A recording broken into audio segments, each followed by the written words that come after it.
I'm hearing about OC and I'm hearing about CS and I'm hearing about PAVA, and it makes me confused. I can't tell the differences.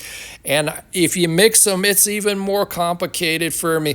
Can somebody dig down deep into this topic and let me know what I need to know?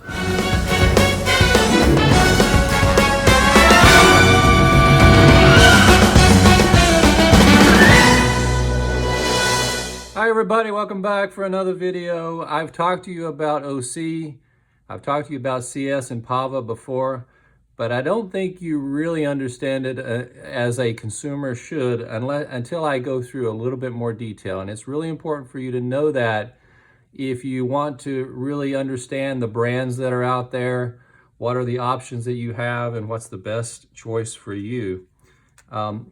There's OC and there's CS. I'm going to do PAVA first, P-A-V-A in red, almost red. And then there's CS.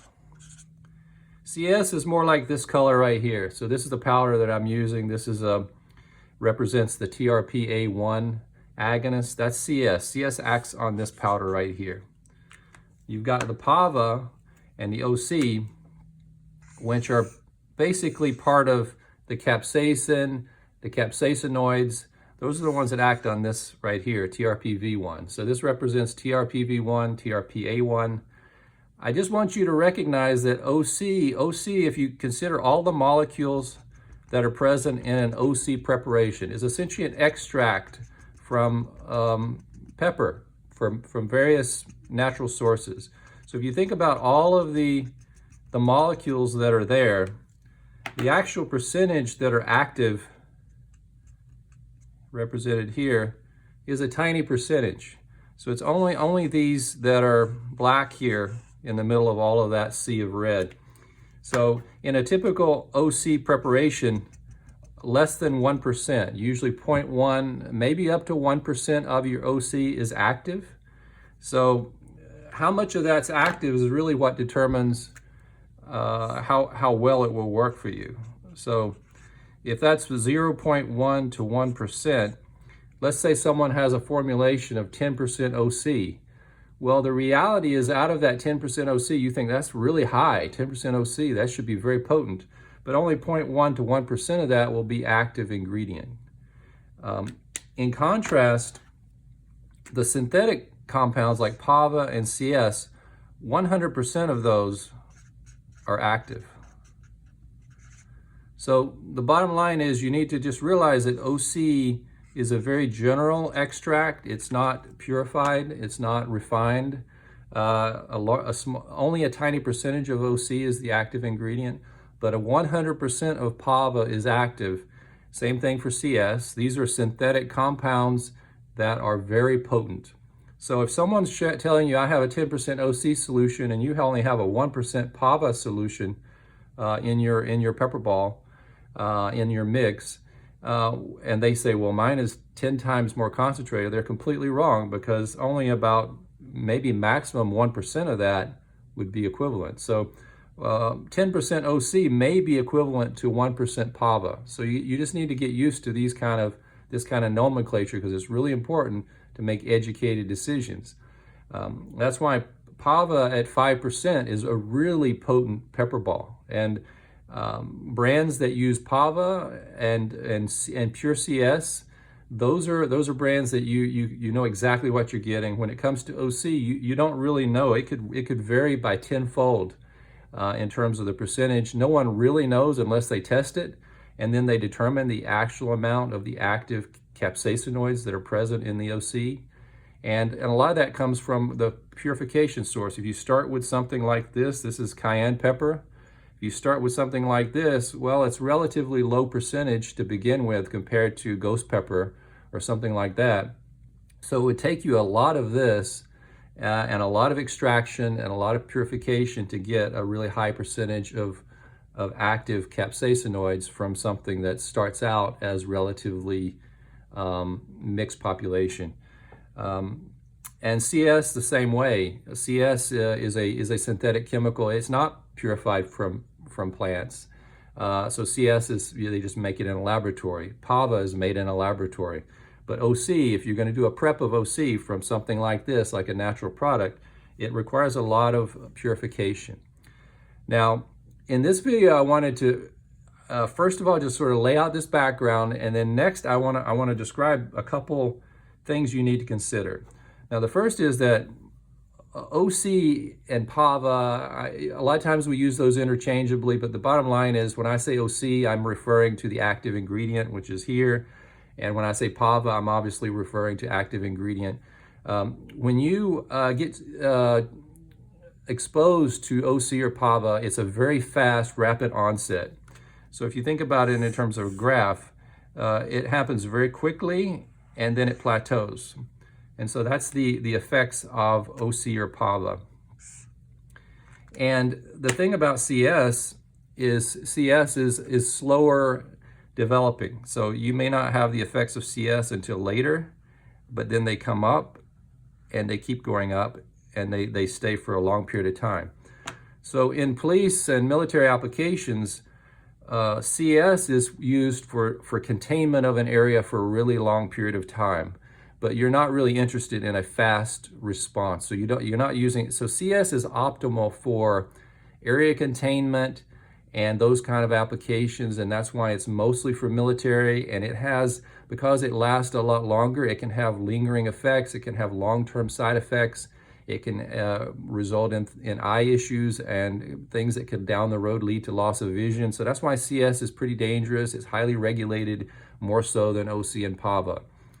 The other advantage of OC and PAVA is because it acts so quickly in an acute, attacker situation, you want to have more OC or PAVA because that's going to stop the person faster. It affects your mucous membranes and your eyes faster than CS. And it's simply just because they're activating these two receptors, TRPV1, TRPA1, but the kinetics of activation of those receptors and what tissues express more or less of those receptors is what determines the kinetics in terms of the time of how quickly the person feels the effects, the time to effect, and then once they feel that effect, how immobilized they'll be.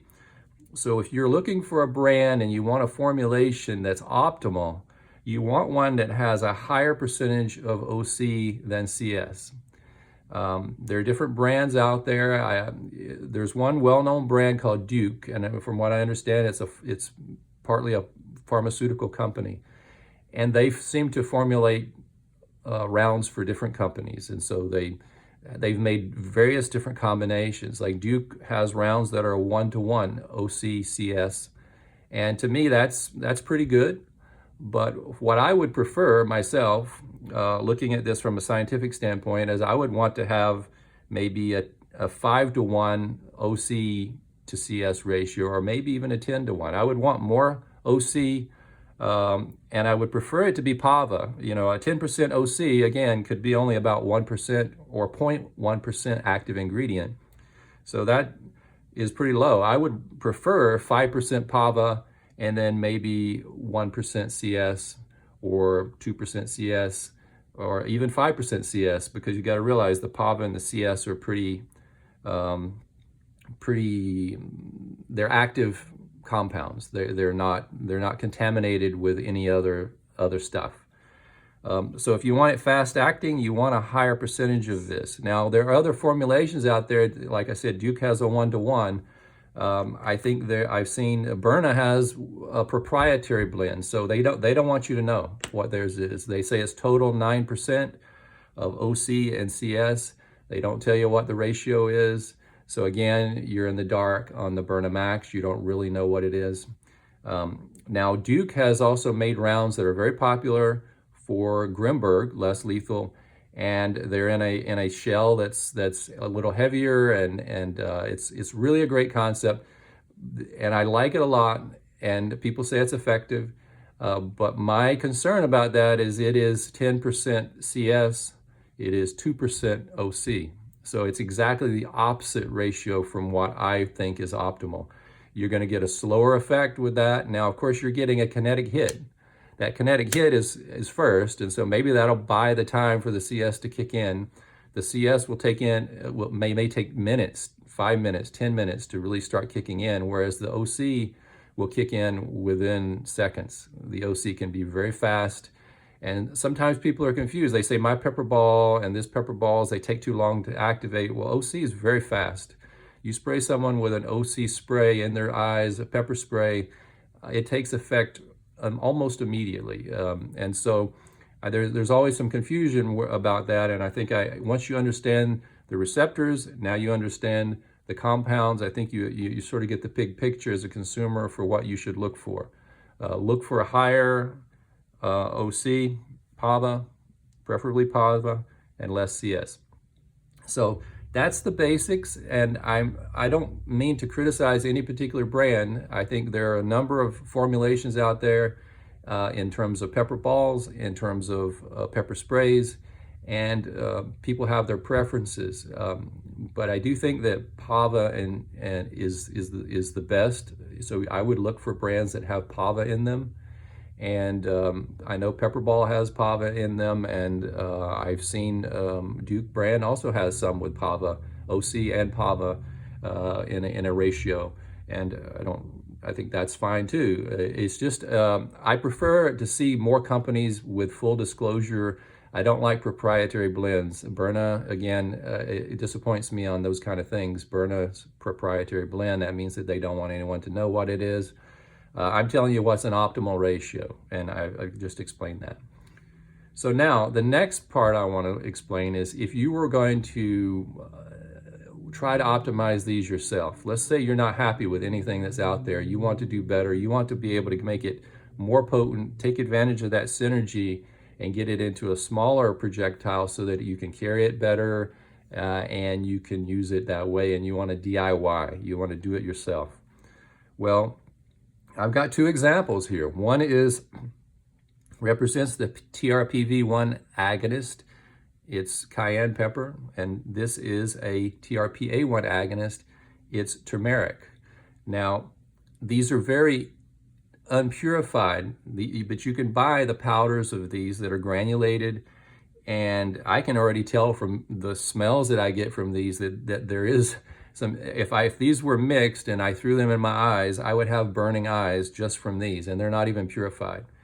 But if you wanted to purify these, you could take this or this separately. You could extract them, all the active compounds, using ethanol or either oil. You could just use a good oil, because a lot of these are soluble in oil, and then you could purify those compounds. It's not my interest to go into those kind of details in this video, but if there's a lot of interest in this video and people tell me in the comments that you want to see more and learn a little bit more about just how you would go about the process, I'm not going to demo it, but I'm happy to talk about the fairly simple steps that you would do if you wanted to purify these into a white powder that you could load into a pepper ball yourself.